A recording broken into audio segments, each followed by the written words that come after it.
Good afternoon, everyone. Can you hear me?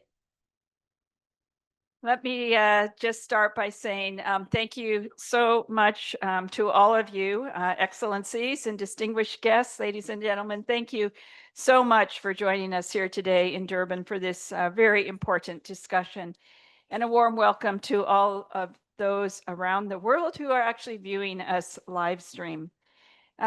Please let me begin by handing over the floor to our host, the Honorable Minister Ramakopa, Minister of Electricity and Energy of South Africa, to welcome us with his keynote address and opening remarks. Thank you so much, Mr. Minister. Thank you very much, the Deputy Executive Director of the IEA, Ms. Mary Wallach, the keynote speakers, namely the EU Commissioner for Energy and Housing, Mr. Dan Johansen, and the President of COSATU, Ms. Zingiswa Losi. The EU Commissioner, Excellency Ms.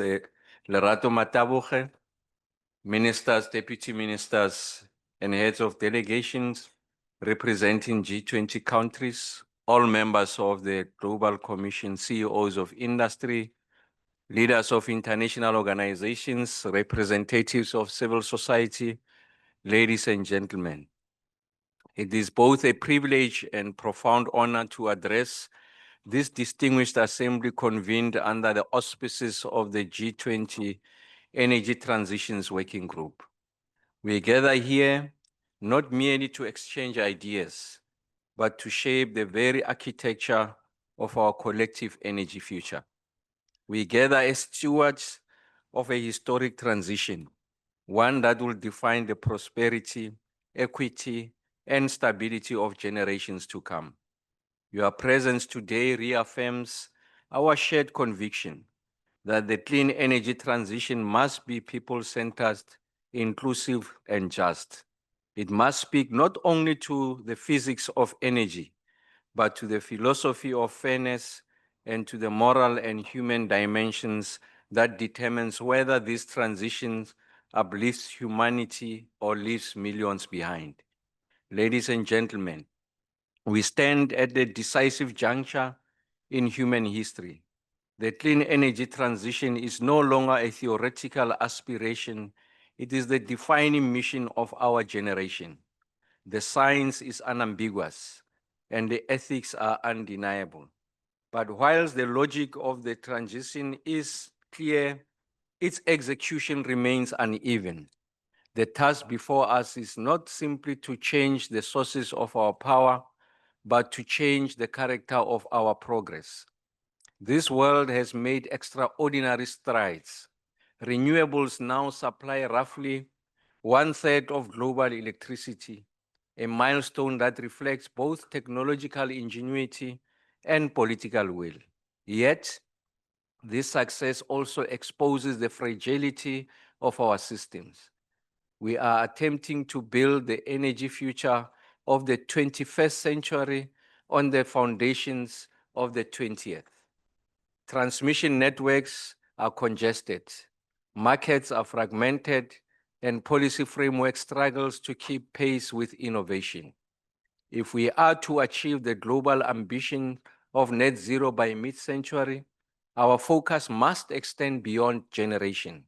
We must invest in the connective tissue of the energy system, namely our grids, our storage, our governance, and our people.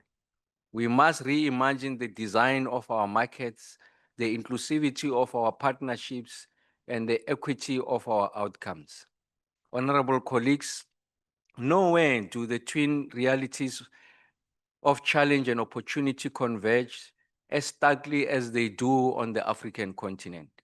Africa possesses nearly 60% of the world's best solar resources, immense wind potential, and vast hydro and geothermal reserves. And yet, paradoxically, we remain the region with the lowest access to electricity.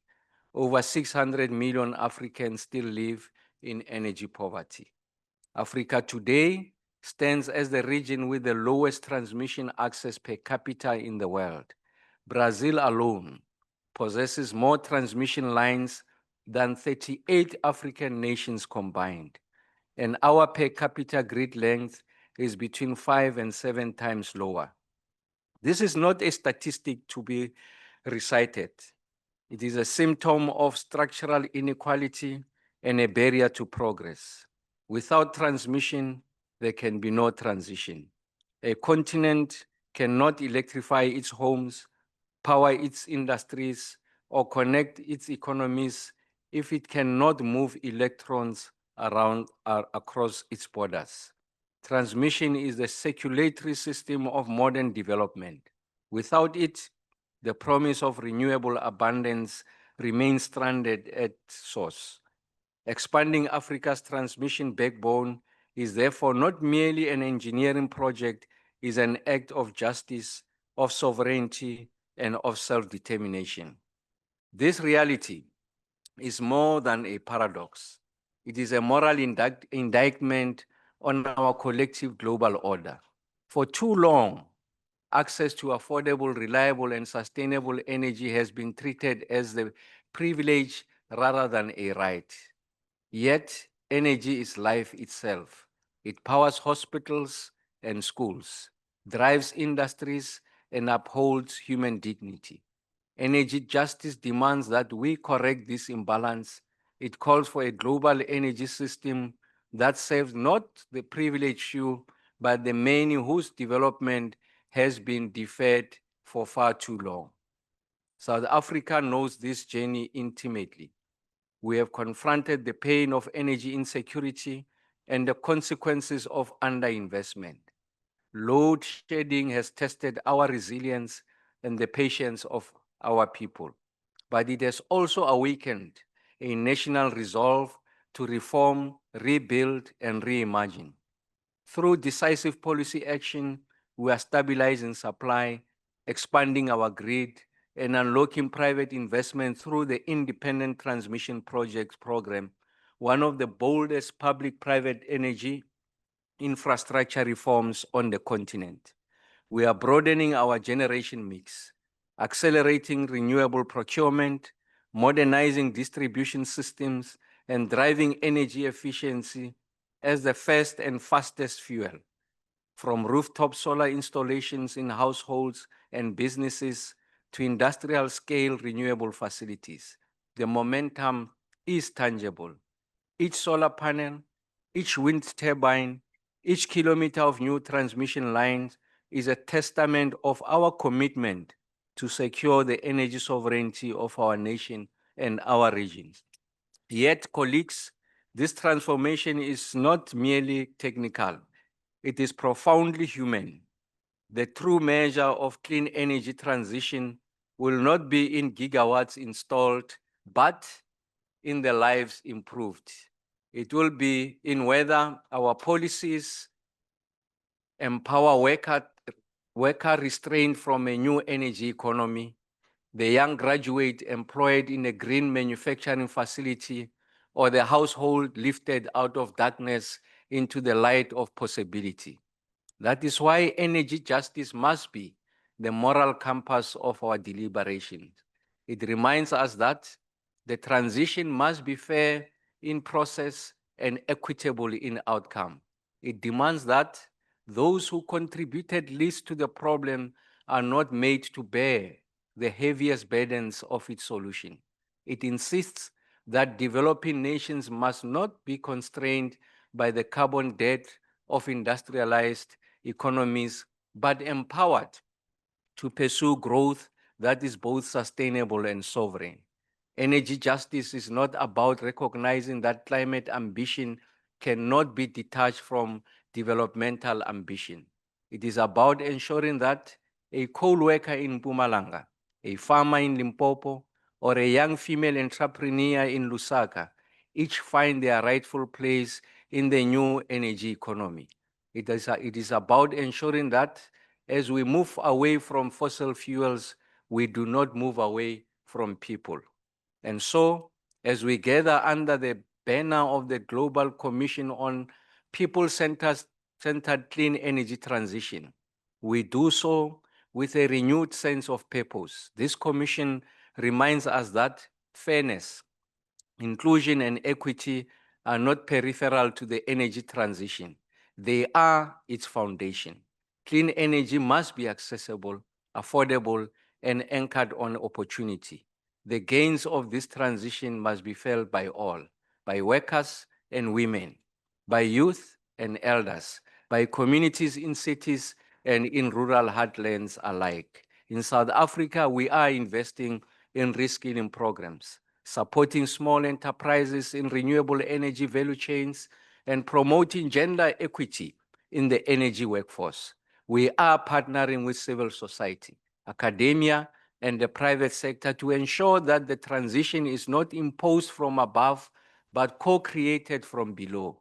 Our guiding principle is simple, yet profound. The energy transition must not only power our economy, it must empower our people. Program Director, this is the essence of people-centered policy. It is not about building systems around markets. It is about building markets around people. It is about governance that listens, innovation that includes, and investment that inspires. It is about recognizing that strength of our grids must be matched with the resilience of our communities. Let us therefore reaffirm our shared mission to make this global transition a vehicle for justice, not inequality, for solidarity, not separation, for empowerment, not exclusion. Let us transform the promise of clean energy into a lived reality of human progress. As the African Union is now a permanent member of the G20, we are reminded that global transitions must be global in benefit. The path to a sustainable planet runs through an energized Africa. The energy future of humanity will be shaped not only in the laboratories of the North, but in the sunlit plains, wind corridors, and innovative communities of the South. Ladies and gentlemen, the task before us is immense. It is achievable. We have the technologies, the talent, and the tenacity. What remains is the moral courage to ensure that this transformation leaves no one behind. Let us act with unity of purpose, with compassion in our design, and with conviction in our execution. Let us build an energy future where power flows not only through transmission lines, but through the veins of justice and inclusion, where clean energy illuminates not just our cities, but our conscience, where this transition becomes the great equalizer of our time, linking the dignity of work, the promise of progress, and the preservation of our planet into one shared human story. Together, let us rise to this moment to deliver a future that is equitable, sustainable, and profoundly people-centered. Thank you very much, Chair.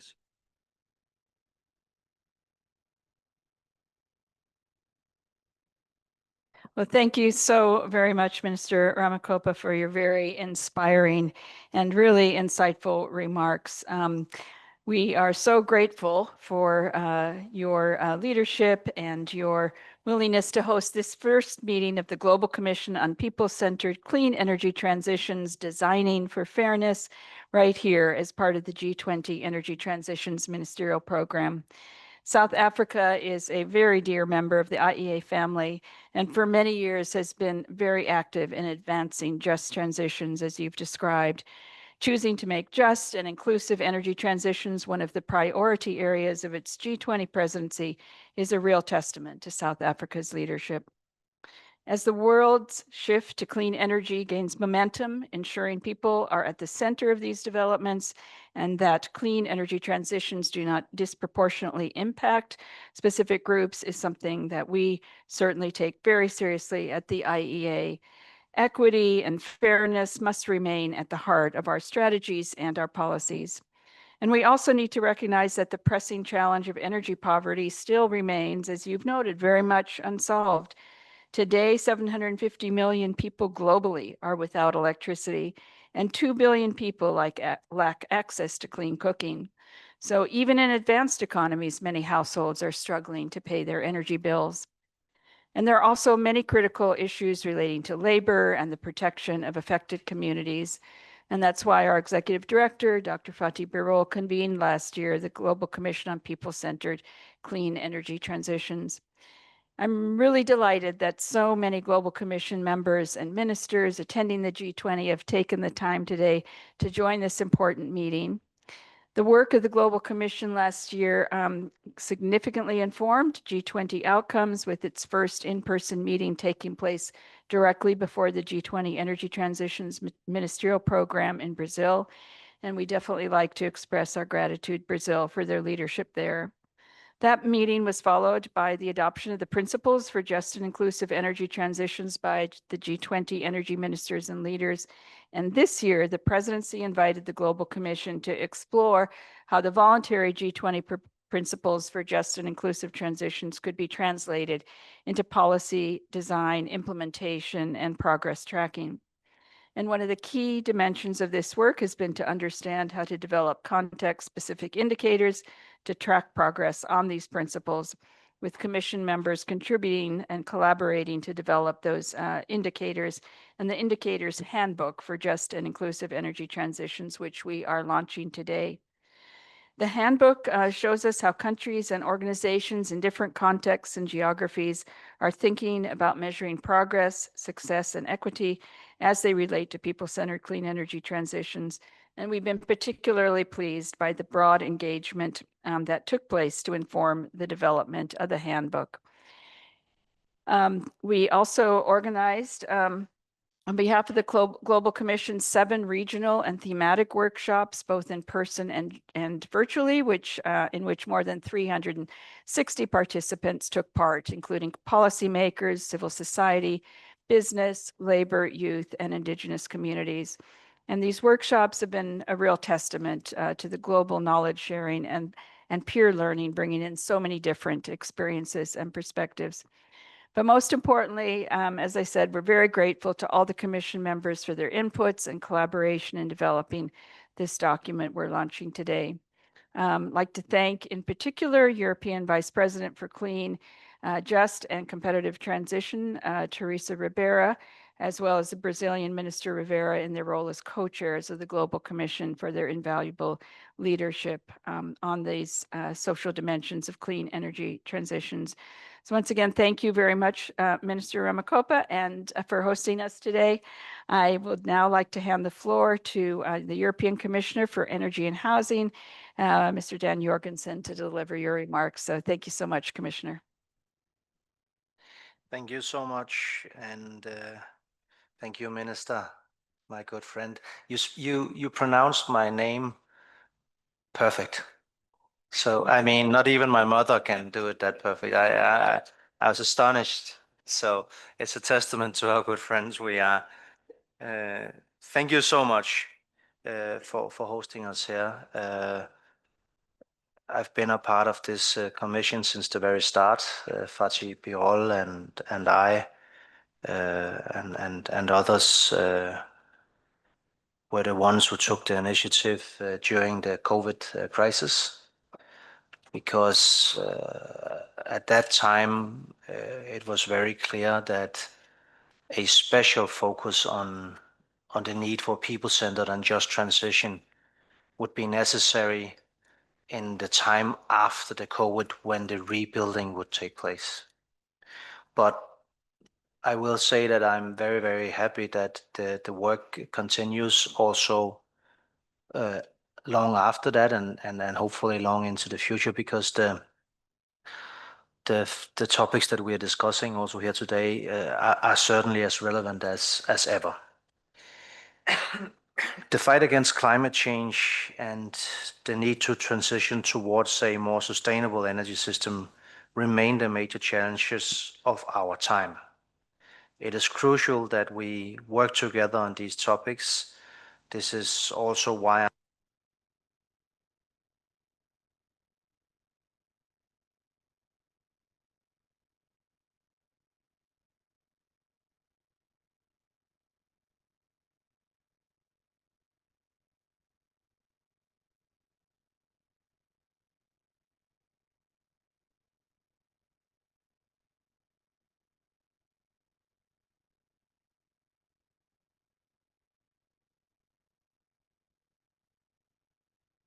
Here we are. Minister, if you think my speech is already too long, one of my friends here always says, remember Dan, a short, boring speech is better than a long, boring speech. So, for the first time, we are coming together in Africa, a continent that on one hand has 40% of the global solar potential, but still, on the other hand, nearly, as you also mentioned, Minister, 600 million people in Africa still lack access to reliable and affordable electricity. First, let me stress that the EU remains fully committed to staying the course on climate action. Rapid energy transition is the best way for our economy, for affordability, and for competitiveness, for our health, and for our energy security. We want to build further on these ambitions. Under the European Climate Law, we are legally bound to reduce our emissions by 55% by 2030. People-centered policies sit at the core of the European Green Deal. The aim is to ensure that the transition to a sustainable energy future is just, inclusive, and benefits all citizens. The EU has for years been specifically supporting coal and carbon-intensive regions to transition away from fossil fuels. We have implemented reskilling programs and investments into clean and low-carbon technologies and set up a fund to counterbalance the impact of carbon pricing on vulnerable households. Since the Paris Agreement in 2015, we have come a long way and have witnessed remarkable progress.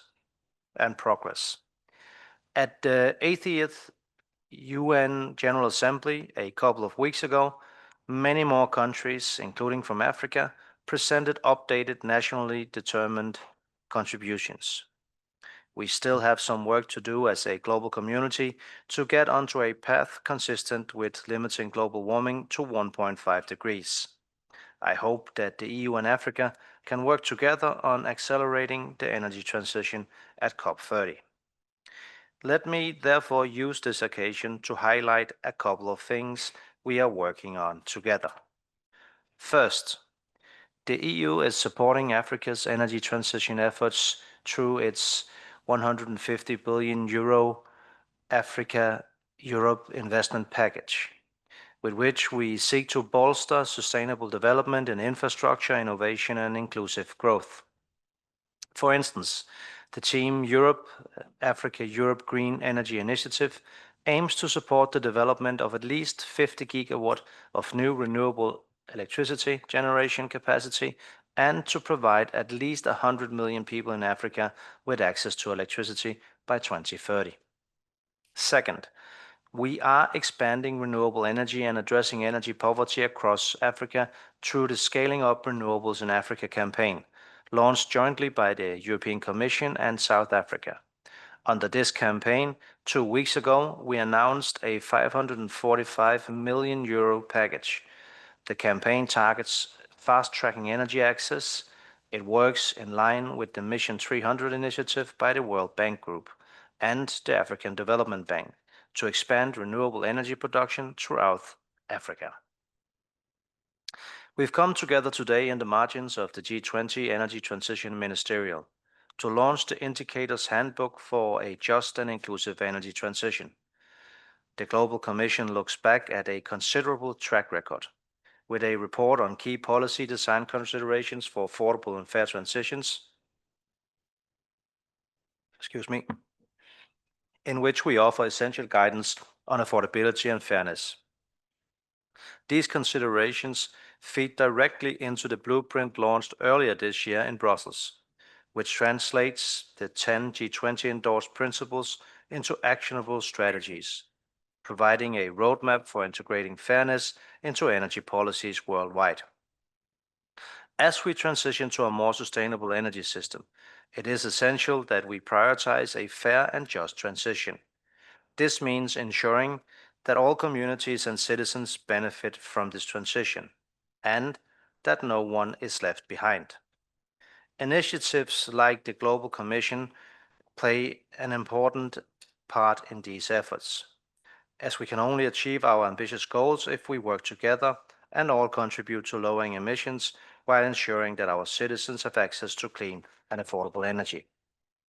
In this spirit, I'm happy to with you today and look forward to interesting discussions now and over the next 2 days. Thank you very much.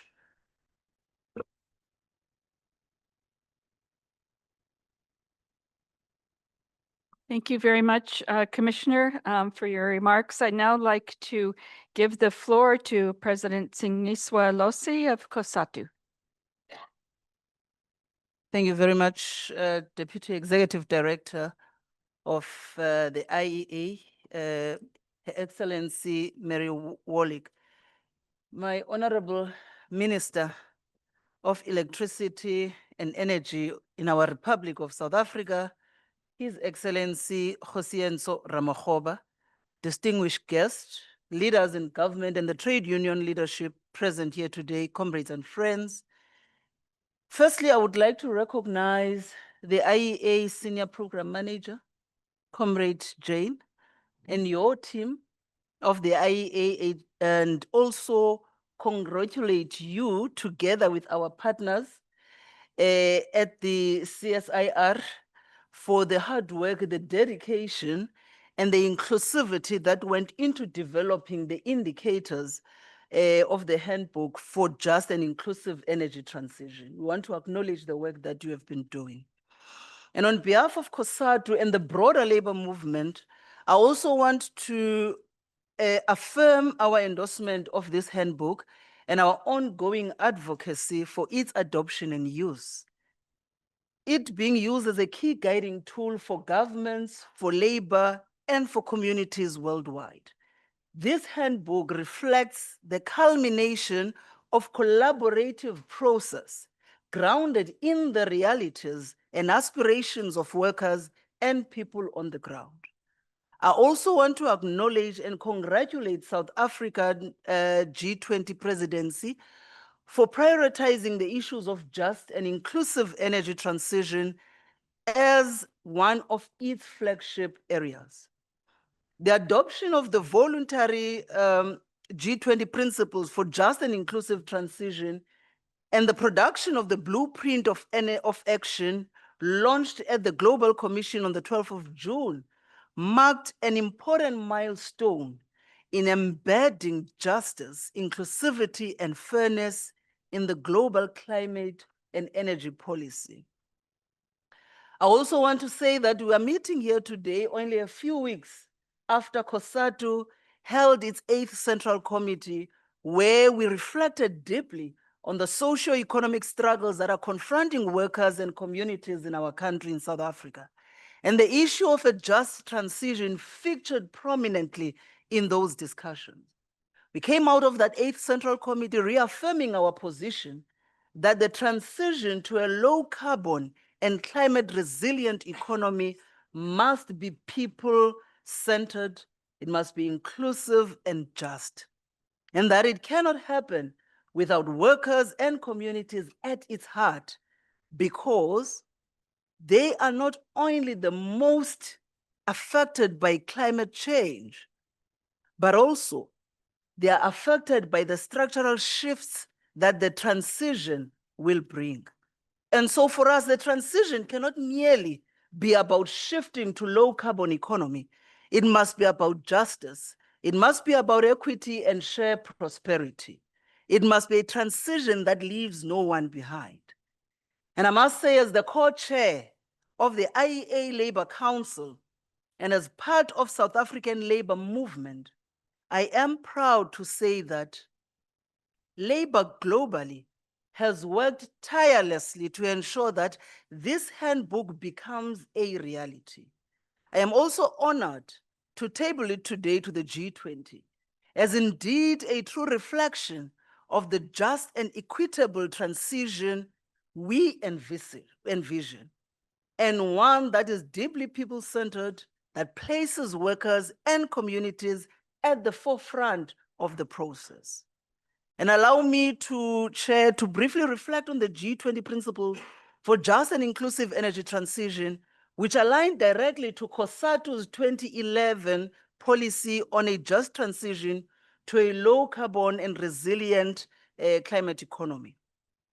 For us, that policy underscored how justice and inclusivity must be embedded in the policy design and how energy democracy must be achieved through meaningful participation of workers and communities.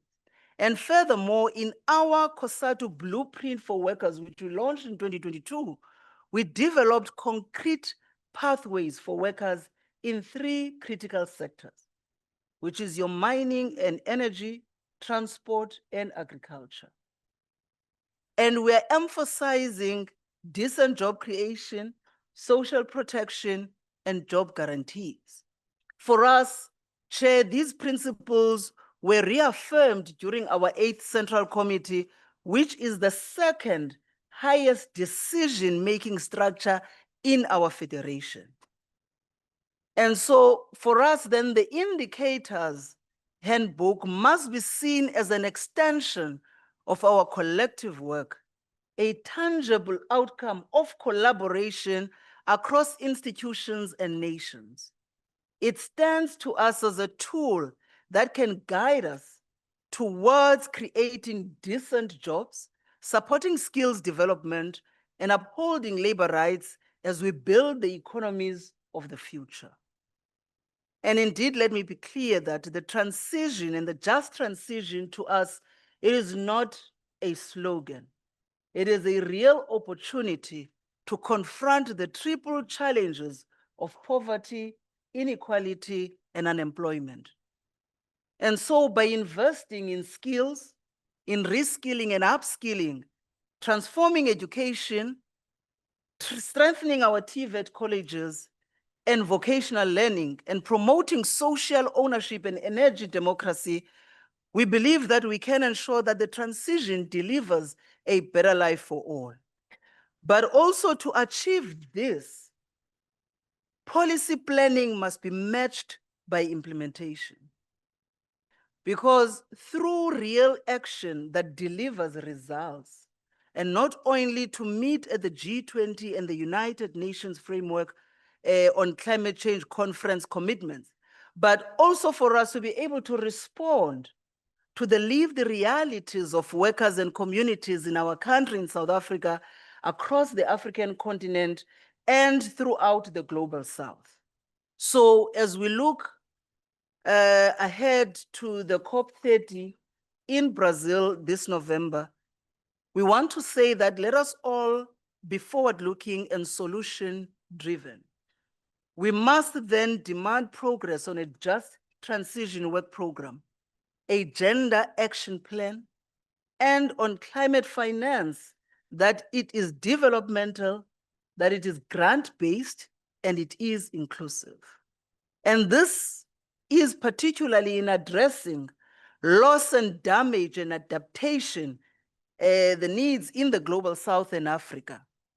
And I must say, Chair, that on international cooperation mechanism, we believe that we can leverage on existing frameworks such as the ILO Just Transition Guidelines, South Africa Cooperation Platform, include the upcoming COSATU Global South Exchange 2025, which we will be hosting unions, NGOs from across the global South, and will be convening that summit on the 14th to the 16th of October in 2025.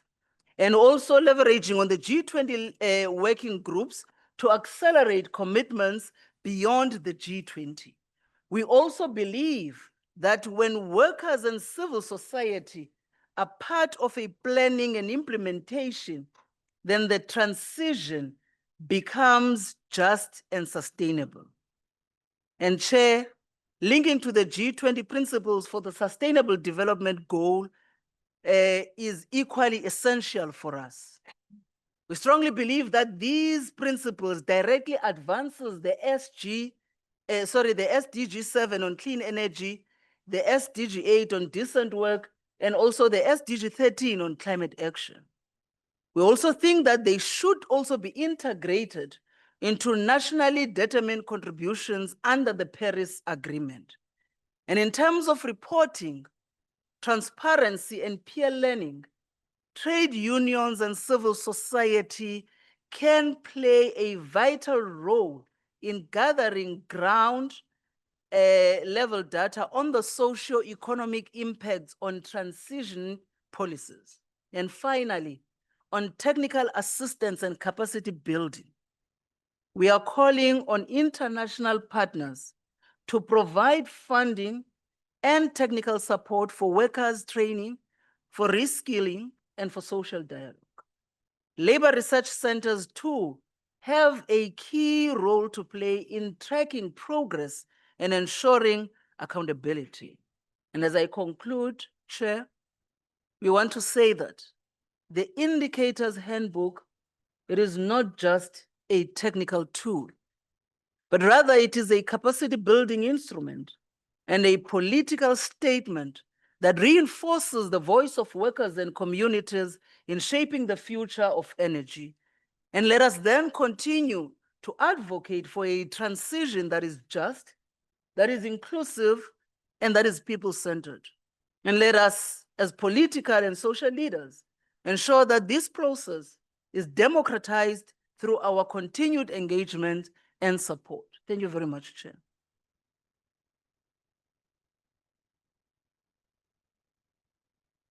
Thank you so very much, President Lossi, for your inspiring remarks, for your leadership on all these issues, for your engagement with the IEA Labor Council, and for everything that you're doing to try to advance real progress, real action, as you've outlined so well.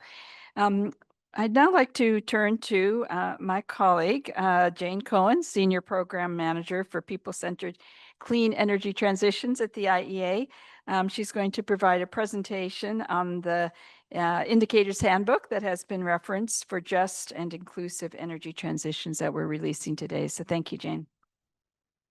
Thank you so much, Mary, and thank you to all of you for being here today and for just your commitment to these issues. I think we've heard a lot about the Indicators Handbook. I'm going to talk a little bit more about it today, but I think just the contributions from all of you around the table have really made it a very strong document that we're proud to be releasing as part of this South African G20 presidency. So the Global Commission, we've been talking about that a lot as well.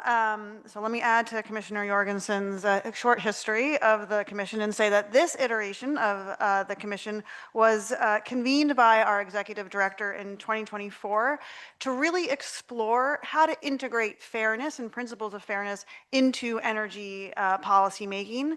As our Deputy Executive Director said, it's chaired by Teresa Ribera, the Executive Vice President for a Clean, Just, and Competitive Transition of the European Commission, and Minister Silveira, the Minister of Mines and Energy in Brazil. And the Commission is comprised of energy and climate leaders from governments around the world, from labor leaders, as we've just heard from President Lossi, high-level representatives from international organizations.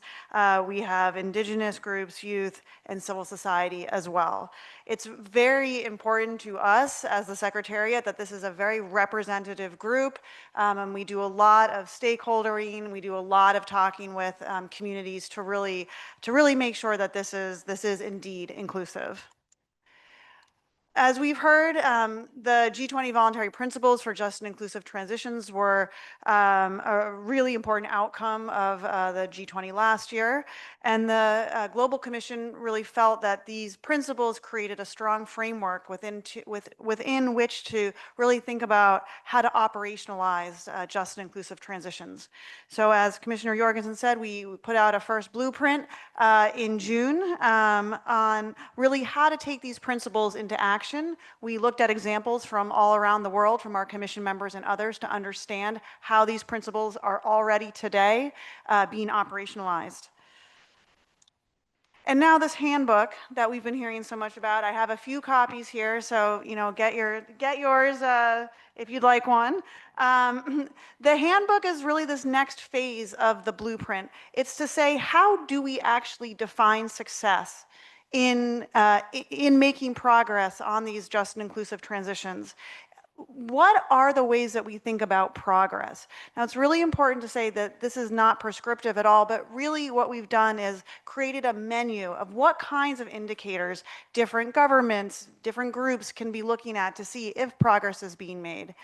And as I said, this inclusion is very important to us.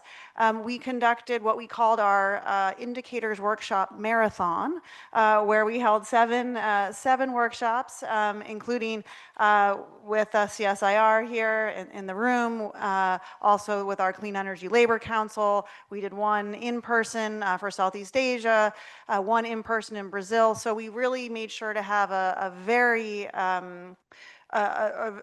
inclusive group around the table. And as we bring this work forward, we're going to continue to really work with our commission members and work with communities to make sure that we're really understanding what those kind of key points and key indicators on just and inclusive transitions are. So then just to give you a little bit more detail, so what we did is we took every principle and we looked at different case studies, we looked at analysis to understand, again, how different governments and different groups are looking at how to measure different aspects of these principles. Now, of course, there's a million ways to look at any one of these issues, and so what we really tried to do was just highlight how different groups are looking at that. And so this is just an example. You can see we have a number of case studies, something kind of very vast like ending energy poverty. You know, we see a lot of different definitions of that, a lot of different ways to understand and track that. And we really wanted to kind of bring that into this kind of more international discussion. So that is where I'm going to end on the indicators. But again, I do have fresh off the presses right here, and look forward to continuing this work with the Commission and with others as we move forward. So thank you.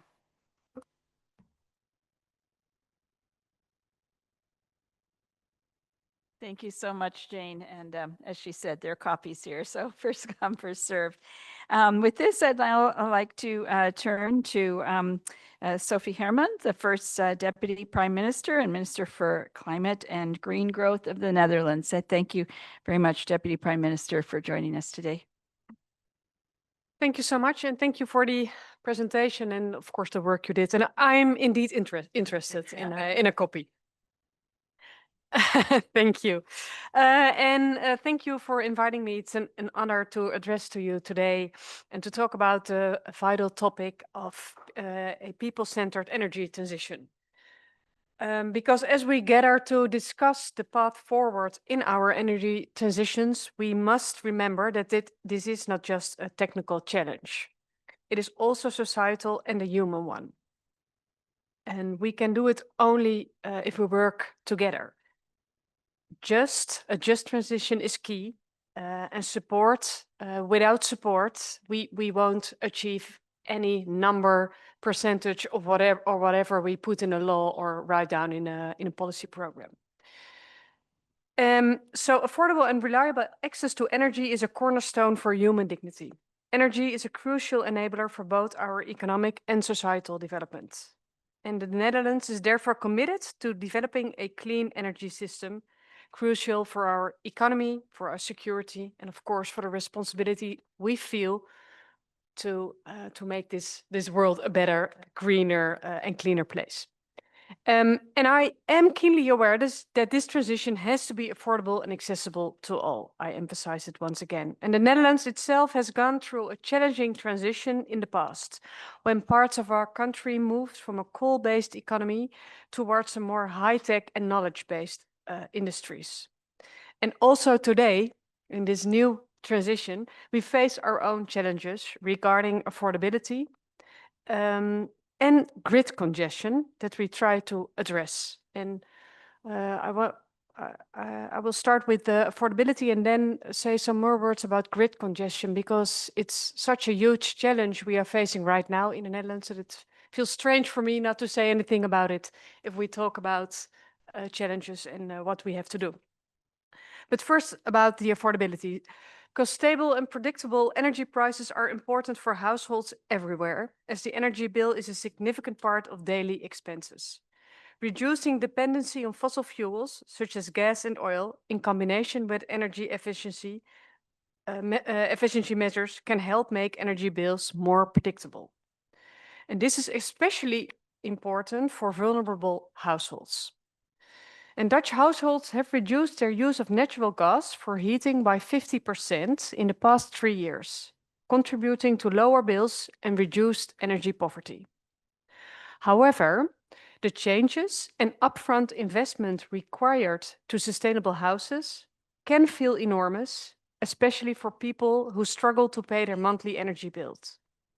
In the Netherlands, we have therefore learned that it helps to feel supported by a known face in the local community. Someone who helps you navigate the possibilities and related costs, and the access to financial support that is available. We call these local heroes energy fixers. And this is a great example of how we as a government tap into the power of the community. So affordability in terms of the energy bill is important to make the transition accessible. But affordability and accessibility is also about access to the grid. And this is a serious challenge in the Netherlands. With a tremendous growth in renewable energy over the past years, you can say we have a huge success in our transition. But the other side of the success is the fact that our grid is completely full. And earlier this week, I had to present together with our grid operators that there are 14,000 companies on a waiting list. Companies who want to invest in cleaner, greener, sustainable production processes, who want to electrify, but they simply cannot do it because, well, when they call their grid operator, they got told, yeah, maybe there is a spot for you in the early 30s. And I was visiting a cookie company, the real cookies, to eat cookies, not the internet cookies. And this entrepreneur, he told me, he said, I want to invest in a special production process, but well, it takes much more electricity, and there's no place, no space for me. But if I don't invest, then my competitor in Belgium or France, he will invest because he will get the space on the grid tomorrow or maybe next week. So for my competitiveness and for my company, it's not only that I want to grow into a sustainable company, but I also want to stay competitive, of course. Earn money, make sure that people who work here keep their jobs, earn money, well, to pay energy bills. So affordability and access to the grid, it's all, well, related, and it's a chain. So we are working pretty hard to do something on this problem. And of course, we have to expand and to build and do everything we can, but it takes years. So those 14,000 companies, they don't have the time to wait so many years. So we also have to think in different solutions to use the space on the grid we have right now in a smarter way. So we do everything we can to use it more in a more flexible and a more smarter way. So that on the two challenges we are facing and how we are working on it. And based on our own past and present experiences, we are committed to working with the G20 and partners to promote policies and investment that support just and inclusive transitions elsewhere. In our international partnerships, we work to mobilize private finance through innovative climate funds and with international financial institutions. And unlocking private capital is essential if we want to reach the goals set out in the Paris Agreement in 2015. In 2024, we mobilized 1.5 billion euros in private finance for green economic development and job creation. For instance, here in South Africa, we have committed 50 million euros to the South Africa Green Hydrogen Fund, with the aim of mobilizing 1 billion euros of private capital into this sector. And these investments should make a real change for communities. It is of great imperative that the energy transition will be delivered in a just manner, ensuring it generates green jobs where those are needed. And a good example, again, is our cooperation with South Africa. We entered a partnership to repurpose coal power station through the development of climate-smart horticulture sector and other alternatives. South African partners and Dutch business are working actively together with the local community to develop alternative employment. The first greenhouse in Grootvlei will be opened early next year. International cooperation, such as in the G20, will prove crucial for the years ahead. And the handbook presented here today will make sure we can operationalize and track our collaborative efforts even better. We should work to leave nobody behind in this transition that is as much a technical one as it is a people-centered one. Thank you.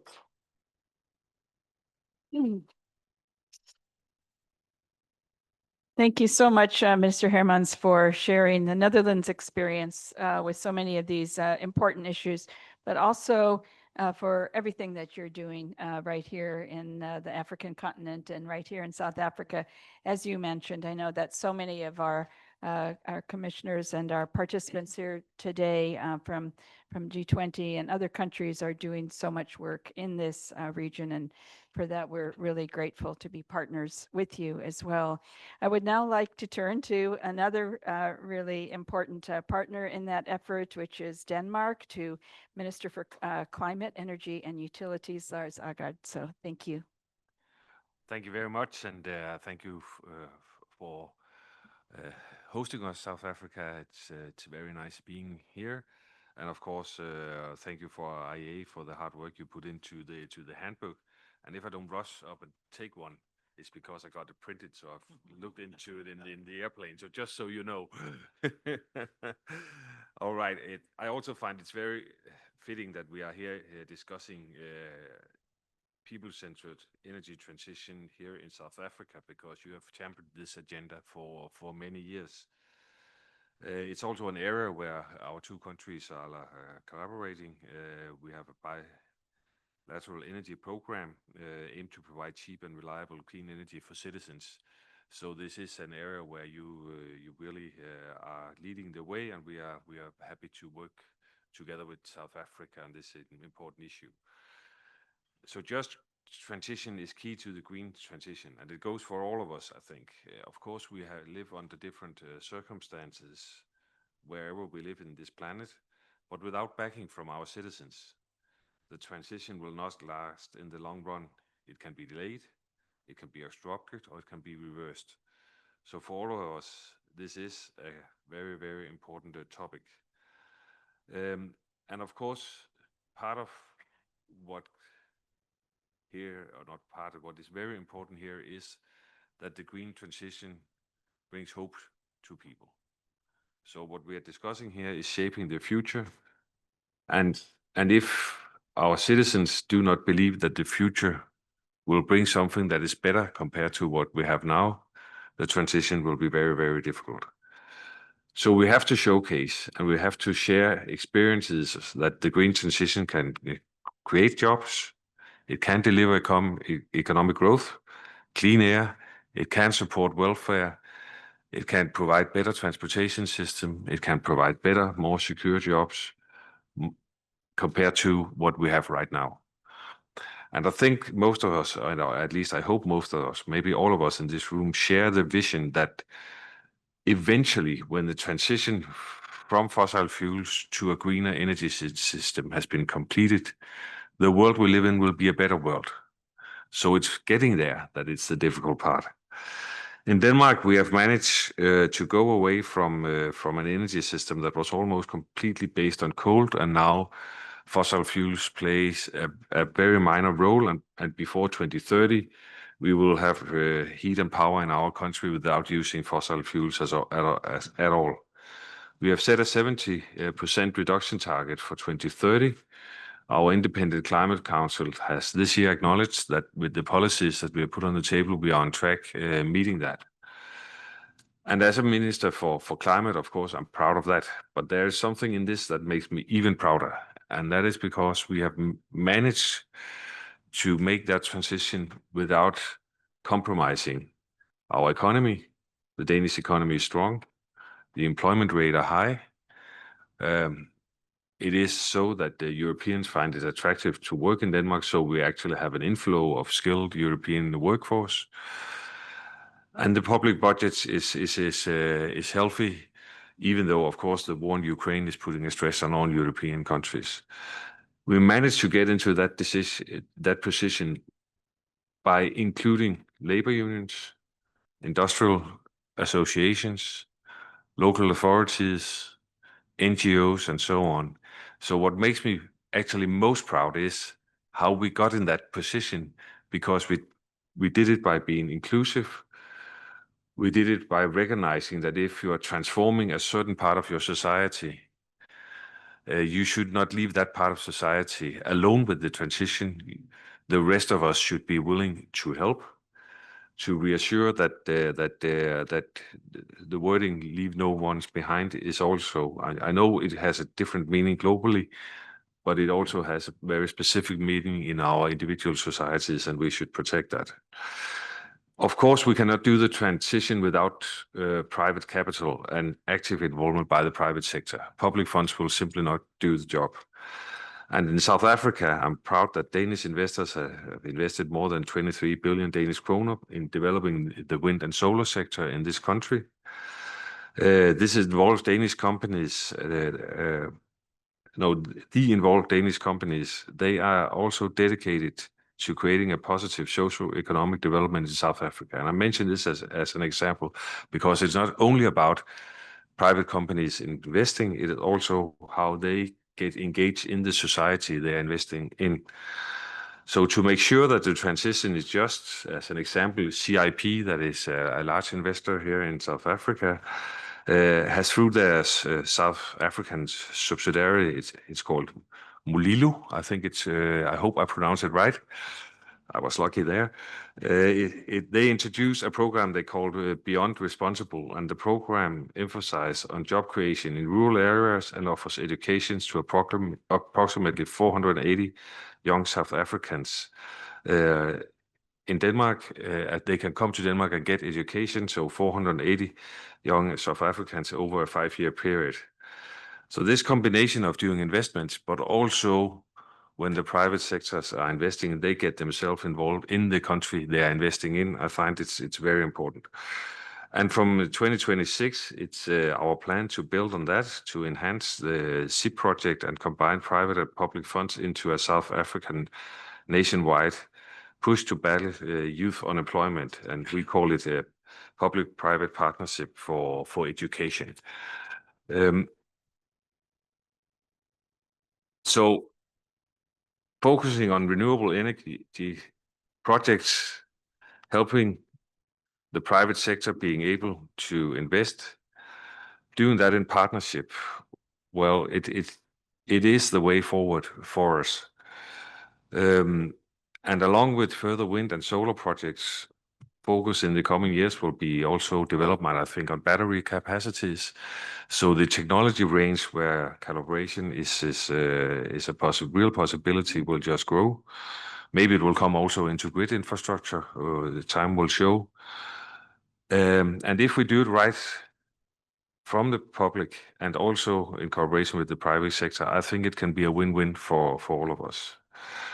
In Denmark, we happily share our experiences, but I'm also so humble that you cannot copy exactly what you're doing into one country to another.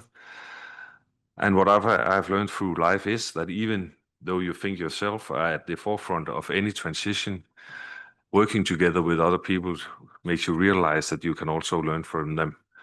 So just to say that I'm very pleased to being here in South Africa, the cooperation that we have, I'm looking forward building on that. And again, thank you to IEA for your excellent work, because I think sharing of knowledge and insight is part of what is needed to share hope, and hope is what we need in this world. Thank you.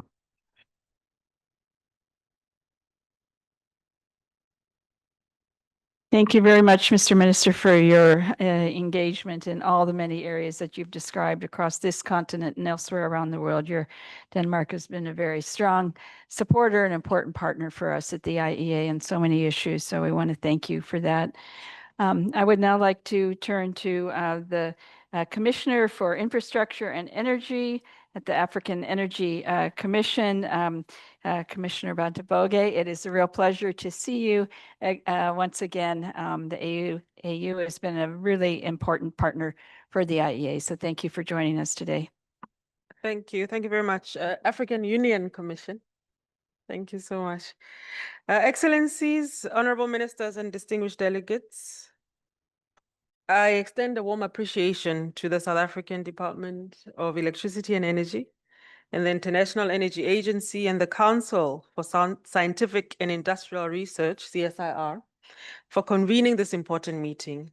I also congratulate the Global Commission on People-Centered Clean Energy Transitions and the South African G20 Presidency for the development of the Indicators Handbook for Just and Inclusive Energy Transitions, a vital step in turning principles into measurable progress. From the African Union's perspective, a low carbon and climate resilient pathway offers a win-win solution because it advances development while addressing climate risk. Despite this priority, the cost of adaptation in Africa is projected to be $400 billion annually within the next decade, and the continent continues to receive less than 3% of annual global climate finance flows. This reality then compels us to design transitions that are not only green, but transitions that are just, anchored in equity and anchored in improving people's lives and livelihoods. Across Africa, over 80% of rural communities still lack access to electricity and clean cooking. A just transition must therefore expand access, create jobs, build skills, and promote entrepreneurship, particularly for women, youth, and vulnerable communities. The handbook shows how countries like South Africa, Scotland, and Indonesia are using disaggregated, participatory, and evidence-based indicators to measure these social outcomes. The rest of Africa shall do the same, tailoring these tools to our own realities and priorities. At the African Union Commission, we are developing continental and regional energy transformation pathways that combine decarbonization with development, including building data-driven frameworks to track progress on the 10 G20 Principles for Just and Inclusive Transitions. Our goal is to ensure that every megawatt deployed translates into livelihoods restored, jobs created, and inequalities reduced. Going forward, we urge all countries to mainstream the Just and Inclusive Energy Transition Principles into their national and regional energy plans, aligning policy, finance, technology under one integrated data-driven approach. This requires strong institutional capacity, technology transfer, and local manufacturing ecosystems to create value chains and jobs across the continent. Equally, data availability and tracking frameworks must be strengthened. We need networks of national and local databases to generate disaggregated information by gender, region, and income to inform fair policies and targeted investments. Transparent, comparable data is not only a technical need, it is a foundation for trust, accountability, and justice in our energy transitions. Finally, finance must follow the data. Africa requires localized cost assessments and investment tracking mechanisms to channel both public and private capital where it matters most, into communities, into skills, and into sustainable, consistent, and affordable energy for all.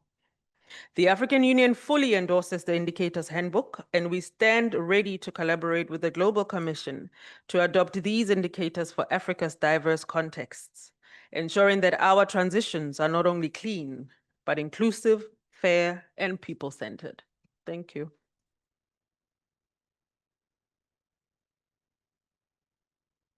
Thank you so much, Commissioner.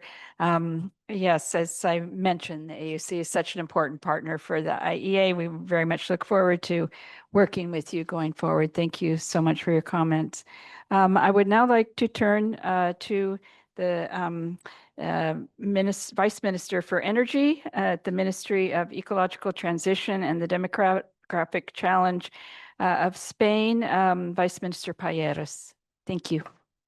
Thank you very much, dear Deputy Executive Director, dear Minister. Thank you, first off, for convening this important meeting, and thank you for the opportunity to share some insights from what we've been working on in Spain. Spain has been a keen participant of this commission, and we hope to have contributed to making this first Indicators Handbook a useful tool for the design and implementation of energy and climate policies worldwide. We had the opportunity to co-host one of the workshops that informed this document, and indeed we were very happy that a lot of the issues that were raised in that workshop have indeed made their way into the document that is launched today. Mr. Minister said it at the start, and I would like to quote him. This is not just about the physics of energy, but the philosophy of fairness. That idea that the energy transition is not just a purely technological issue. It is indeed changing some technologies for others, but as soon as you do that, lots of other things change. You change the structure of energy dependencies. What used to be one-way dependencies become interdependencies with new partners. The relationships within countries change as well. It's not the same having to import all your energy from a particular supplier than having the chance to choose which of your own resources you use. Scalability is also important. It's not the same. You don't require the same resources to have a huge coal or gas or nuclear power plant as scalable solar, for example. You can have a huge international company running solar, but you can have a small community, small village, even a family running solar. So suddenly lots of new opportunities open up, and that is very, very important for fairness. It's not just about the what, but also the how and the who. So through this, from Spain, we really believe that the energy transition is a very powerful tool for energy access, for energy equity, for development, for sure, in short, for welfare and prosperity. Even though, and we are seeing, we are hearing, and we will still hear tomorrow, some would have us believe the opposite. Some would have us believe there is a compromise between prosperity and transition, whereas actually we are very strong believers that the energy transition is very much an opportunity for welfare, for prosperity. And when we talk about a just transition, it has to be just, but it has to be a transition. There is an element of movement there. Staying still will not help us address our challenges. Certainly not the climate challenge, but definitely not development or economic or social challenges. And if we manage to make sure the transition is an opportunity, then there's no argument to do it slowly. We need to do it properly. And if there's opportunities, we need to make sure those opportunities do go to where and who are may be affected by this transition. And a very big example for that in Spain has been the phase out of coal, both coal mining and coal power plants. We had entire communities, entire regions, entire villages set up around coal mining and coal power plants. This was a big part even of their identity, generations through generations. And in just a few years, in 2017, we've moved from 17% of coal power in our electricity mix to less than 1%. We basically phased out all of our coal generation. We thought we were wealthy in terms of energy resource underground. It turns out we were wealthier above ground. The sun, the wind were much more interesting source of wealth for Spain. And we've seen that that's been driving lower energy prices, more employment, more jobs. But the important thing is that we make sure that those opportunities happen there, where people are losing their jobs or even afraid of losing their identity perhaps through this transition. How have we tried to address this? We've used the idea of just transition agreements. For that, we've had to change government first, so specific governance structures, a specific structure within the government, a Just Transition Institute with a specific mandate to define and deploy a just transition strategy, which is updated every 5 years. Secondly, very, very important, obviously, social dialogue. Speaking with workers and their representatives, speaking with companies, speaking with municipalities, local authorities overall. Those agreements, those just transition agreements are signed by all of these. We need the commitment and the implications by all of these stakeholders. And thirdly, as I was saying, redirecting, and the minister from Denmark had a similar reflection, making sure that the whole country understands that this transition needs to happen in a fair way. So if we're creating new opportunities to do with the transition, a fair few of those opportunities need to happen in those communities that are seeing a change in their reality. What we've managed to do so far, it's looking like we'll be able to create more jobs in those regions through the energy transition than are lost through the phase out of coal. We're still in the process. We still haven't finalized those, but those are the predictions. And what's quite interesting is that that's also been successful, and there's academic papers already about it, from an electoral perspective. So again, the energy transition is not at odds with progress. It's certainly not at odds with democracy either. It can be politically successful to phase out from coal, to make those difficult decisions if you walk with people, if the if community goes with you.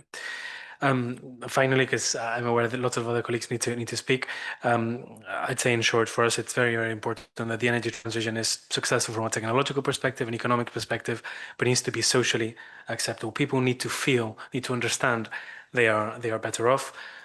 For us, it's been a pleasure to share just a small, one tiny example within all of those very useful, very inspiring examples in this handbook. So I would like to commend the Commission for doing this work and the opportunity to share. We'll certainly learn a lot from it. Thank you very much.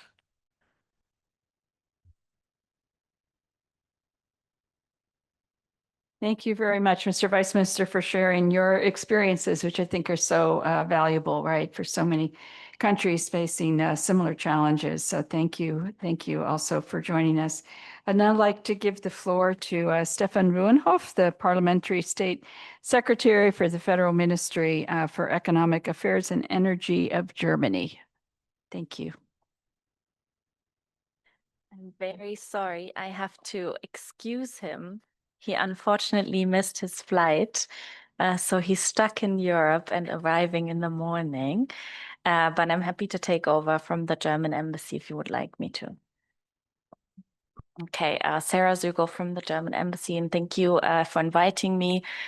Please take the excuses from our Vice Minister. He will be here for tomorrow. At least he will not miss the whole ministerial. And thank you to the IEA for organizing the event and for publishing the indicator set. Dear Minister, dear Samantha, dear colleagues around the table, thank you for your chairmanship on this key topic and for convening us today. For the energy transition to be successful in the long run, it needs to be an economic success story, like most of you have shared as well. It needs to enhance energy security and benefit our societies by providing opportunity and improving livelihoods of citizens and protecting and enabling the most vulnerable.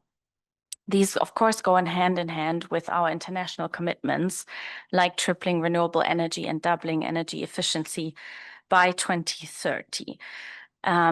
We are very thankful for the Indicators Handbook. We provided a case study on Germany, actually, as part of the handbook, especially looking at how our former coal regions are transitioning in the economic structure and how we can make them future-proof. And we are also looking into further progress reports from the German side. So we hope to stay engaged on this in the future as well, to each learn from each other how we can actually transition these different regions. It's never an easy task, and being at the embassy here in South Africa, I also work very strongly on the just energy transition with South Africa. And we see that it's a challenge everywhere. And we know it's really important to cover all the different aspects of the just part, but also new economic opportunities, looking into what we've done in Germany, for example.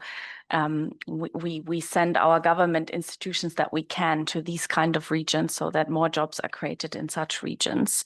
So we ask some of our employees to work outside of the capitals.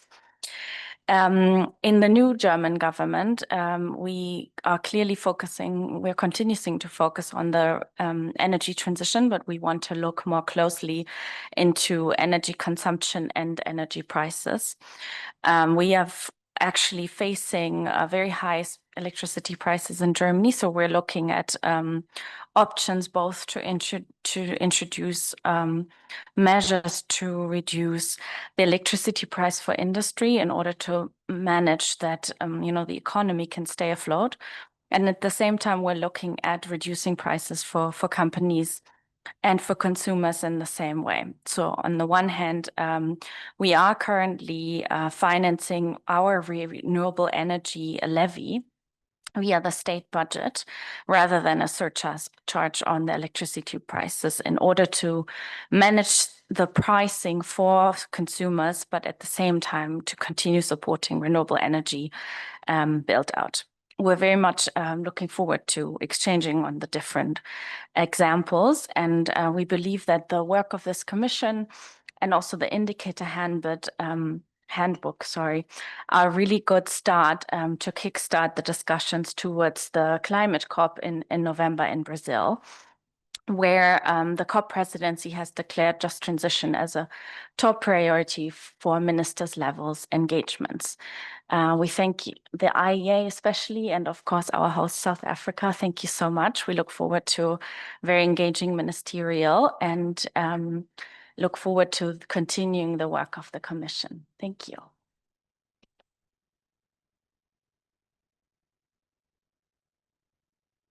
Thank you very much for those perspectives and insights for Germany. I would now like to turn to Minister for Energy at the Department for Energy Security and Net Zero of the United Kingdom, Minister Michael Shanks. The floor is yours. Thank you very much. And can I thank the G20 Presidency and the IEA for bringing us together. And the benefit of the United Kingdom being towards the end of the alphabet is that we've now heard a lot of very valuable contributions that we're going to make similar points, but that is a good thing. We're all saying similar things, which is important.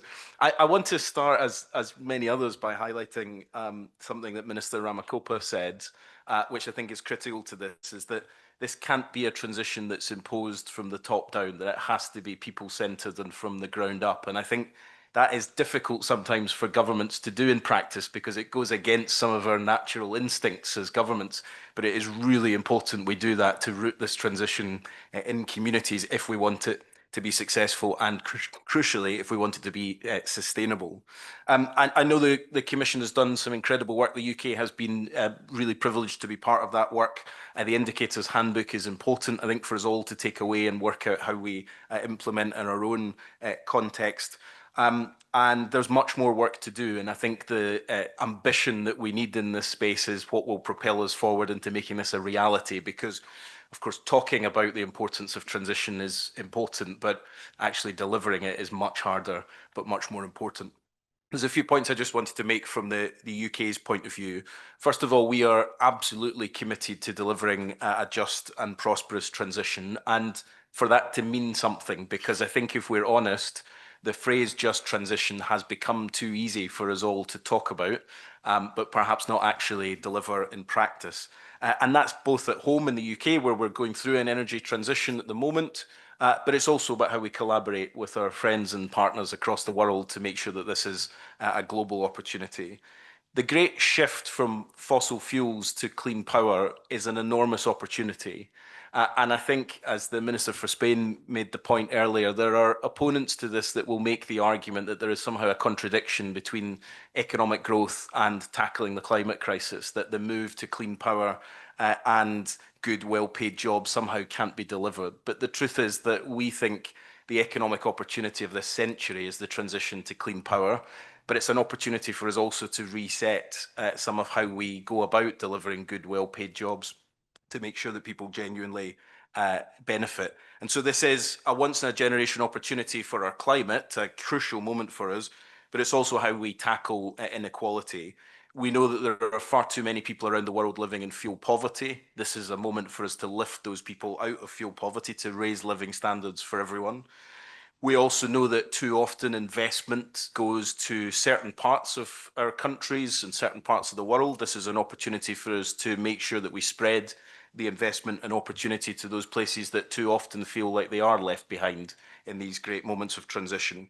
And it's why we also have to work together to make sure that we safeguard this planet for future generations. And I thought the point that President Losey made earlier was incredibly important, that these are the individuals who stand to gain the most from the transition, but they're also the individuals who stand to lose the most if we don't tackle climate change quickly enough. And so this is hugely important that we think about them. The question of fairness is at the heart of what we're seeking to do as a government. We want to make sure that we bring down bills for households who we know are still spending too much on energy costs. but we also want to make sure that workers are right at the heart of this transition as well. And so in our transition from 60 years of oil and gas in the North Sea, we want to make sure those workers have sustainable, well-paid, good trade unionised jobs in the clean industries that follow, and to make sure that there isn't a gap between that employment. It's why we're working with communities in the North Sea to make sure that is a genuinely prosperous transition, and to make sure opportunities like carbon capture and storage, hydrogen, offshore wind, where we know there is a really good crossover between the skills in oil and gas and the skills in those jobs, that we make it as easy as possible for people to take up those opportunities.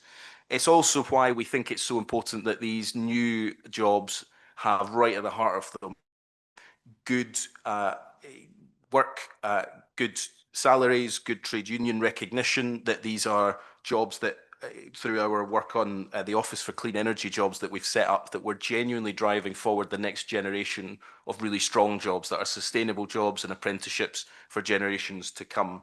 And we'll say more in the coming weeks on a clean energy workforce strategy about how we do deliver the skills that are necessary for the future to take up these jobs. And the final point I'd make is that it's more than ever important that we work on these great transitions together across the world. We're all moving at a different pace and from a different starting point with a different energy mix, but the pace of change is only increasing.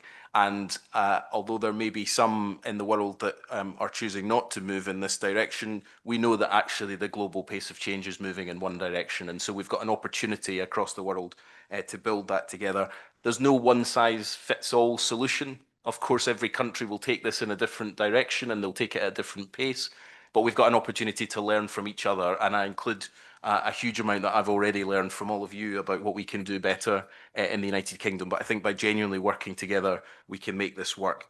And so turning this ambition that we all clearly have into action is going to be critical. Having that really centered on people and on communities and on a future that is fair for all will be critical in how we deliver this.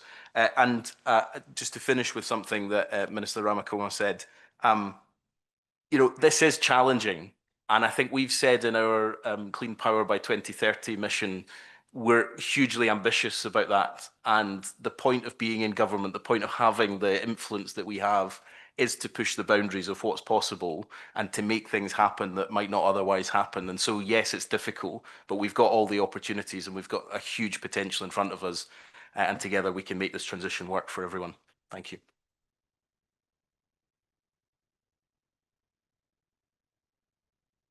Thank you so much, Mr. Minister, for sharing not only your perspectives, but some of the challenges that you're facing in the UK. And clearly, this whole question of people-centered energy transition is applicable in so many ways in our countries and on the part of our citizens, really all around the world. So I want to thank you. Thank you for that. And I'd now like to turn to the Deputy Minister of Energy of Norway, Astrid Bergmal. Thank you so much for your patience. And I know we all look forward to hearing from you as well. Thank you, Deputy Minister. Thank you very much. I have to say first, thank you for inviting us, for your speeches, for this inspirational conversation, which it truly is. I have to say that in a time with so much polarization around energy, it is great being here and also taking note of how much we agree on, because we truly do. And it all starts with, as you said, Minister, that energy is life. That is why it's so important to people. And that is why it also creates so much emotions, because we all need it. And what we've always been discussing through times is how do we get it in the best way, in a way that can reach out to as many people as possible. And it has, of course, made it even more complex that we are having a climate crisis, that we have challenges, that we have to solve that at the same time. And here we are, and I have to say that it is inspiring. And let me just briefly share some reflections and also a bit about how Norway is working on how to operationalize the principles that you showed earlier, just a few words. But first, as I started saying, climate change, it affects us all. We all have storms or fires or challenges in our countries. And we have to face it, and we have to solve it together. And of course, climate change policies affect different parts of society differently as well. And it is crucial, as been said by many of you, that these policies do not enhance inequalities, but ensure that everyone can benefit from the transition to a low carbon economy. And it is like Lars and many of you said, that without backing from the people, we won't be able to succeed. As many of you also said, we need sufficient, stable, affordable energy. It's essential to everything, be it competitiveness, climate goals, or resilience, or the backing from the people. And I also agree with what the president of COSA2, I don't know if I said it correctly, also said. Just transition, it can't just be a slogan. It has to be for real, and it has to be mainstreamed basically into everything we do. And just transition, it requires inclusive and participatory processes. And when designing our new NDC and strategic implementation framework, we relied on a solid knowledge base and a broad stakeholder consultation. And a core response to any transition in Norway is embedded in the tripartite dialogue between workers, employers, and the government. This is a formal arena for social dialogue that ensures legitimacy and trust. I forgot my English list. I'm sorry if somewhere it happened. And in 2022, the government established a Council for Just Transition in Work Life, led by the Minister of Climate and Environment in Norway, comprising major labor unions and employer organizations. And we find this is important really in all we do, not only energy transitions, but in all the work we do from the government side.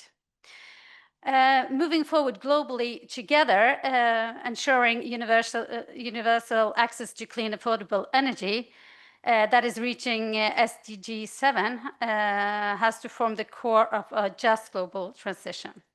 And supporting access to clean energy, it has been a long-standing priority in Norway's development policy, with particular focus on sub-Saharan Africa.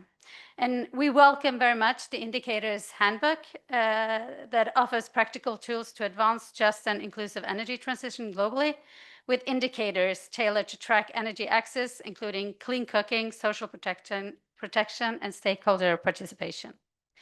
And I would like to note that Norway contributes to capacity building and data development in several Mission 300 partner countries, including through peer-to-peer learning as part of our Energy for Development program.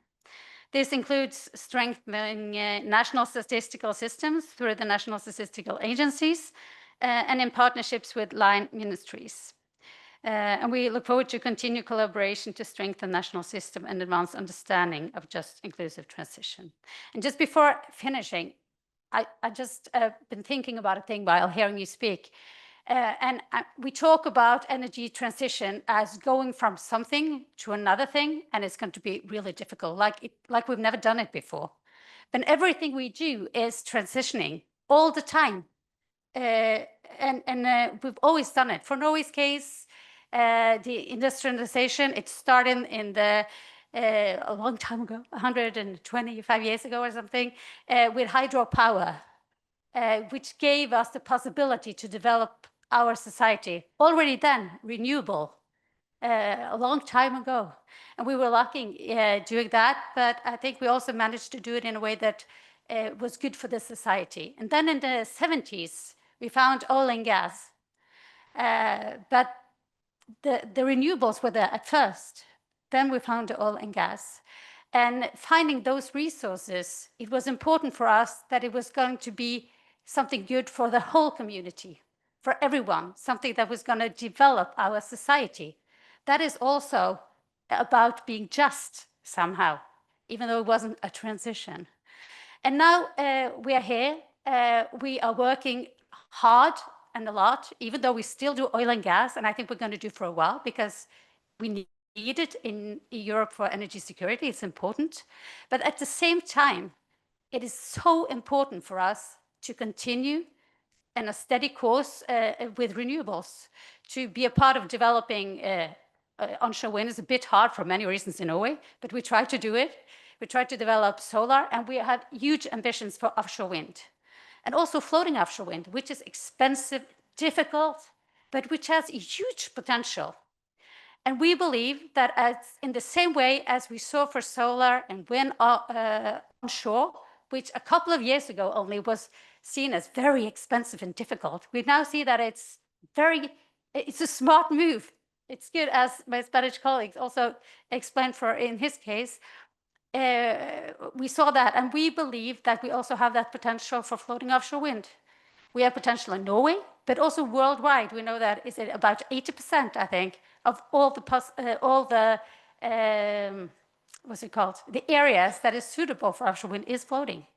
It's huge potential, but it takes courage from politicians. It takes willingness, and it takes people.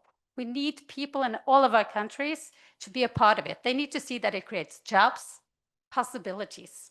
And I'm sure that we're going to do that, and even more sure after participating in this conversation, because even though it's lots of challenges, there's a lot of people in this room, in this world, that wants the same thing, and I'm sure we can make it happen together. Thank you.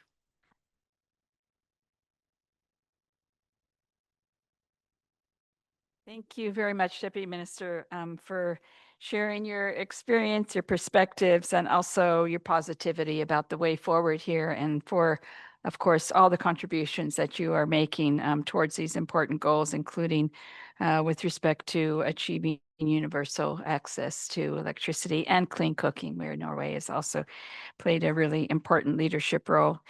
And I now like to turn to the Minister of State for Foreign Affairs and Trade and Industry from Singapore, Minister Gan Shao Huang. Thank you so much for joining us, and we really look forward to sharing the perspective from another region of the world and to hearing from you. Thank you. Thank you. Thank you, Chair. I'm mindful of time, so I'll be brief in sharing Singapore's humble story. But first of all, please allow me to congratulate the IEA Global Commission on launching the Handbook on Just and Inclusive Energy Transitions. The Handbook does provide useful practical guidance to governments navigating the energy transition and reminds us all that the transition should not just be executed swiftly, but must also be done fairly with no one left behind. Now, Singapore is pacing the transition to ensure that energy remains affordable and that targeted assistance is provided to vulnerable groups. We are scaling up solar deployment and low carbon electricity imports.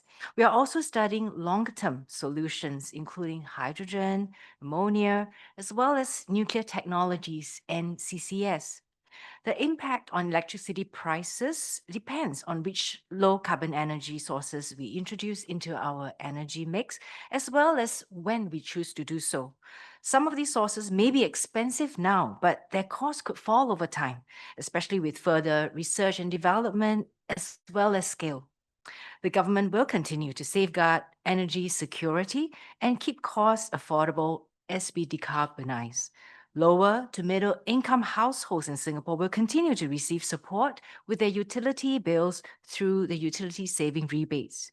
We will also continue to help businesses improve their energy efficiency so that they can in turn lower their energy costs.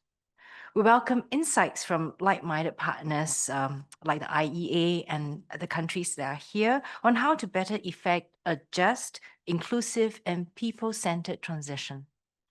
As an IEA Association member since 2016, we are honored to host the IEA Regional Cooperation Center in Singapore, which began operations this January and is IEA's first regional office outside Paris. We are pleased that the annual Singapore IEA Regional Training Program has benefited more than 1,500 energy professionals and officials from over 35 countries in the last 9 years. We also conducted country training programs on new energy technologies under the Singapore Cooperation Program with key partners such as the US and the UK. We welcome further ideas from IEA and other partners on how we can do more together to achieve a sustainable, inclusive, and a resilient transition. Thank you.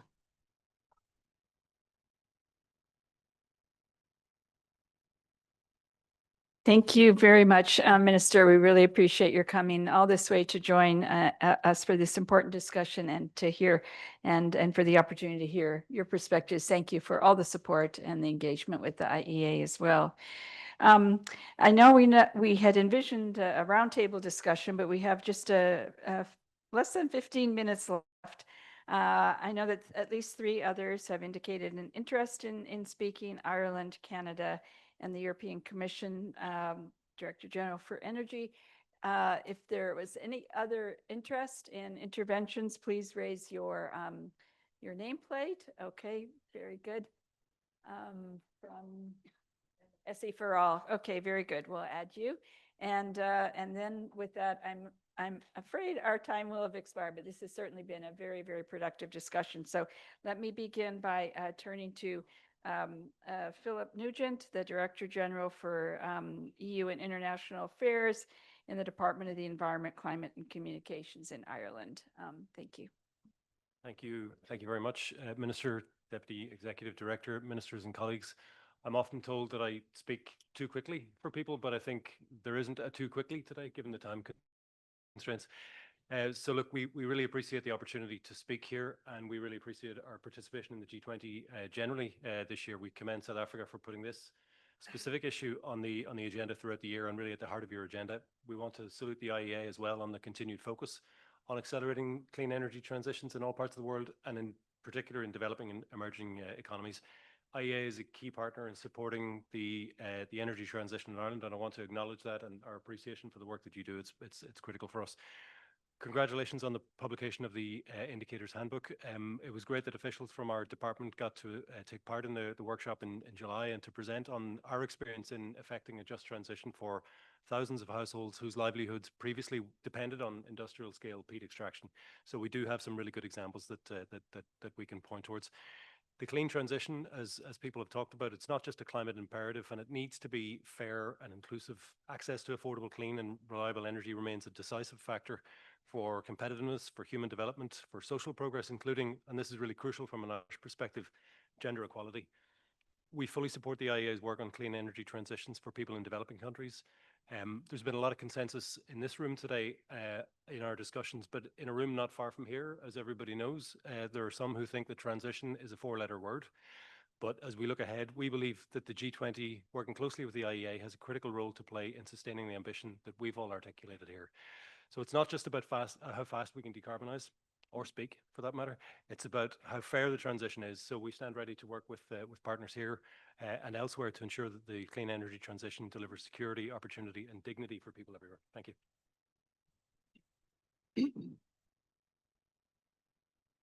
Thank you so much. And I do apologize for the feeling of being rushed here, but please, we really appreciate your contribution, your intervention, and your engagement, including with the IEA. I'd now like to turn to Canada. I believe Shauna Flanagan, the Counselor and Head of Cooperation at the High Commission. Thank you. Thanks very much. I'd first just like to extend warm greetings from our Canada's Minister of Energy and Natural Resources, Mr. Tim Hodgson, who regrets he's not able to join us today. We too are grateful for all the work that South Africa, CSIR, Global Commission members, and of course the IEA have put into leading and bringing this contribution to the finish line. For us, the handbook contributes to seizing the global momentum toward cleaner, more efficient energy systems in a just and equitable way. And we're honored to see 3 of the Canadian case studies included in the handbook. It's something we'd just like to share as part of our own transition in Canada and how we've been able to track whether it has in fact been just and equitable and how we've adjusted in that way. So first, I'd just like to highlight the Equal by 30 initiative that is included in the handbook, which reflects the growing global momentum toward gender responsive and inclusive energy policy design. The case study showcases the Equal by 30 self-assessment tool, which is launched in 2023 to help organizations evaluate progress on inclusion, diversity, equity, and accessibility. And we're very pleased to see that a number of others are adapting this framework within their own transitions as well. Our second case is the Sustainable Jobs Social Dialogue and Engagement process. Canada's Sustainable Jobs approach has been codified through the passing of the Canadian Sustainable Jobs Act in 2024, which aims to support Canadian workers, businesses, and communities to seize the many economic opportunities that a net zero transition presents. And it's through that approach of social dialogue and engagement that we have been able to really do that. And then finally, the handbook features the Science and Technology Internship Program for green jobs. And for us, this program creates jobs and training opportunities for youth, including those experiencing barriers to employment in the natural resources sector. Obviously, through hands-on experience and in-demand skills, this creates pathways to full-time employment. And we just thought we would take the moment to highlight some of these case studies that are included in there and their importance to Canada's experiences, not only for measuring the impact of our energy policies, but also to ensure that our interventions respond to our domestic needs and provide evidence to advance the clean energy transition in a way that puts Canadians first. Thanks very much for allowing me to take the floor.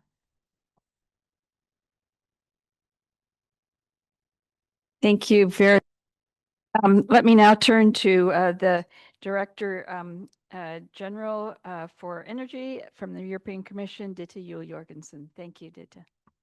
Thank you very much, Mayor, and thank you very much to the South African G20 Presidency Minister, Deputy Minister. Thank you to Jane for the handbook and really for all the important work of the Commission that is placing fairness at the heart of our energy transitions.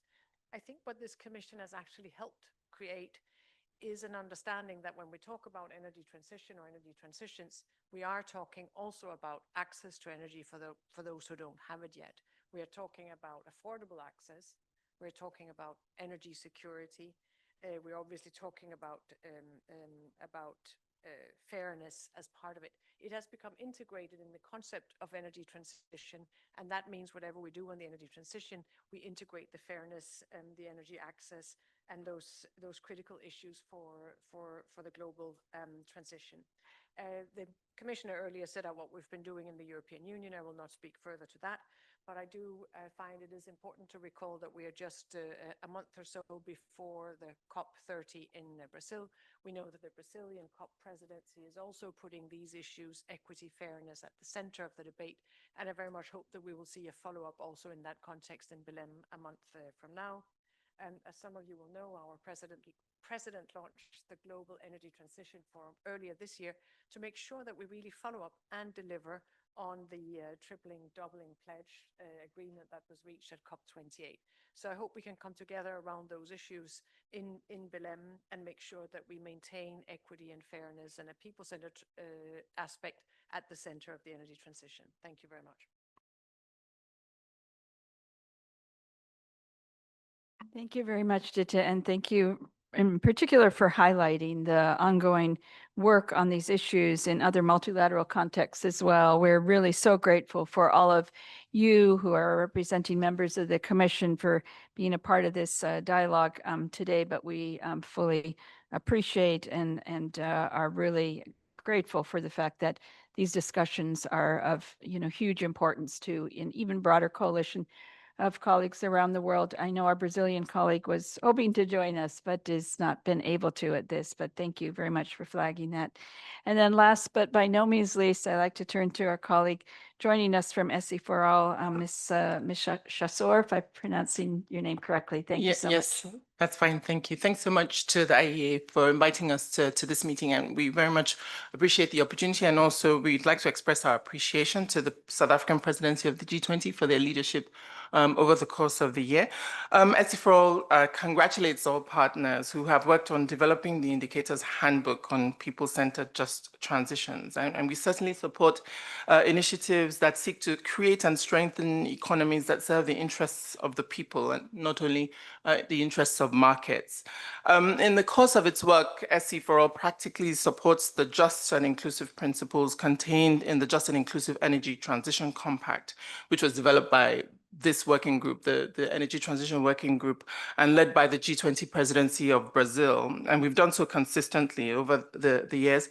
Indeed, our work promotes these principles in the implementation of energy access programs, including for Mission 300, energy transition planning, critical minerals and related sovereignties for producing economies, and our renewable energy manufacturing initiative. And most of this is delivered in the regions of the global majority in Africa, Latin America, and the Caribbean, and also in Asia. These important principles, developed by the G20's Energy Transitions Working Group, are aimed at tackling energy poverty, fostering social dialogue, respecting human rights, and also promoting sustainable economic growth. And we have also worked to further the acceptance of these principles partnership with the G20 Presidency of Brazil, and we worked with them to introduce them as a compact at COP29 in Baku last year. And we view the compact as codifying the principles endorsed by the G20 energy ministers into a multilateral framework, inviting member states and non-state actors to join as signatories and to commit to fostering a just and inclusive transition.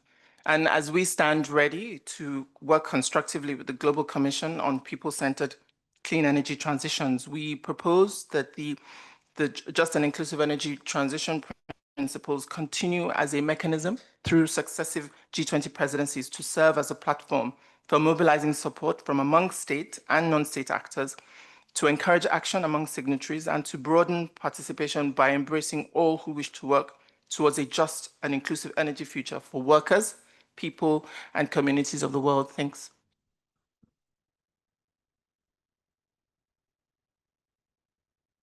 Thank you so much. And let me just, I'll say a few closing remarks before turning to Minister Ramakopa to conclude this really, really valuable and fulsome discussion we've had today. But I just really want to say thank you. Thank you to each one of you for taking the time. I know it's been a huge commitment of your time at a very busy time right here in South Africa during just this critical G20 Energy Ministerial. And so I just want to say how valuable all of your contributions have been. We really appreciate the support and the advice that we received, obviously in connection with this handbook that we have put together, and of course look forward to collaborating with all of you on these key issues in the months ahead. All of the suggestions, the experiences that you have shared with us today have been, as I said, really valuable and will certainly be helpful in guiding our work. We heard a lot, I think, about the importance of implementation and action, and not only, of course, understanding the complexity of so many of these issues, but ensuring that end of the day, it's the people in all of our countries who are benefiting from the energy transitions. So again, look forward to your continued contributions. And just want to say once again, Mr. Ramakopa, we're so grateful to you and to Deputy Minister Graham and to all of your colleagues across the South African government for the collaboration throughout your G20 presidency, for your leadership and so many critical issues. And again, the time that you have spent in collaborating with so many of us around this table and with us, of course, at the IEA as well. So thank you once again, and I hand it over to you to close this out. Thank you, Minister. Thank you very much, Mary. Just to thank you for having facilitated this very useful and insightful dialogue, and also to congratulate the IEA for having released these key policy considerations. Of course, it outlines 5 essential commitments that should guide all nations as we advance to a people-centered clean energy future. I just want to lift 2 of them and just relate it to our own lived experience here in the country. The first one that relates to social dialogue and participation. One of the things we have found is that we have not democratized the conversation in relation to what it means to transition. So essentially, we have left people behind, and you see that there's a deficit of buying into the conversation around what constitutes just, because I think we have understated the ability and capacity of communities to exercise their agency. And we have tended to confuse illiteracy and the lack of agency. And one of the things that we're seeking to course correct here is to ensure that we, first, when we engage with communities, we appreciate that they all have an aspiration for a particular future. They've got that idea of what that future holds. So we don't go in there to impose our views. Of course, there'll be some degree of education taking them along so that there's an appreciation of that which we want to introduce in those spaces. We have the highest level of penetration, or if you like, energy access of any country on the continent. We're at 94% penetration. I recently visited one of the very few areas where we were moving to ensure that we give people electricity. So we've come to accept that the cost of the unit cost of connection is really driven by the backbone infrastructure. And if you go to the rural hinterland, you don't have the kind of densities that you enjoy in the more densely populated or peri-urban areas, and therefore it increases the cost of the unit cost of connection. So what we're doing now is the distributed grids, because we've got one of the best irradiation levels in the country. So we succeeded in doing that. So when I was having a conversation with some of the community members, just to say, trying to explain the transition, and a lot of them, they say to me, so explaining what the sources of that electricity is. And the community members were unanimous in saying that the best transition that we know of is that we have moved from darkness to light. What the source of energy is not our business. So you can see it's a different conversation.